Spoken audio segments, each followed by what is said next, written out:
বাংলা নাটকপ্রেমী দর্শকদের বহুল অপেক্ষিত নাটক ভালোবাসি।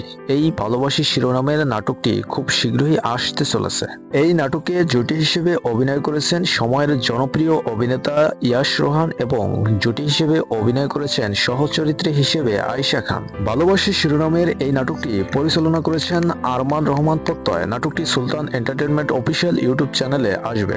ভালোবাসি শিরোনামের নাটকের মূল গল্প ও প্লট হচ্ছে আবেগ, ভালোবাসা, ইমোশন সবকিছুই থাকবে এই নাটকে। সব মিলিয়ে এই নাটকটি খুব সুন্দর হবে। নাটকটি অনেক দিন থেকে আসার কথা রয়েছে, আসবে আসবে বলে আসতেছে না, তবে অবশেষে একটি অফিসিয়াল পোস্টার এসেছে। তাতে নিশ্চিত হওয়া যায় নাটকটি খুব শীঘ্রই আসবে সুলতান এন্টারটেইনমেন্ট অফিসিয়াল ইউটিউব চ্যানেলে। এছাড়া আয়েশা খান ও ইয়াশ রোহানের জুটিতে আরো অনেক নাটক হয়েছিল, সবগুলা খুব সুন্দর এবং দর্শক প্রিয়তা পেয়েছে। এই জুটি থেকে এই ভালোবাসি নাটকটিও খুব সুন্দর হবে, দর্শক পছন্দ করবে আশা করা যায়। নাটক পরিচালক আরমান রহমান প্রত্যয়ের কাছে জানতে চাইলে তিনি বলেন, নাটকটির শুটিং অনেক আগেই হয়েছিল, কোনো এক কারণে নাটকটি আটকে গেছিল। অবশেষে নাটকের যেহেতু পোস্টার আমরা রিলিজ করেছি, নাটকটি খুব শীঘ্রই ইউটিউবে দেখতে পাবেন। আমাদের চ্যানেলকে সাবস্ক্রাইব করে সঙ্গে থাকুন।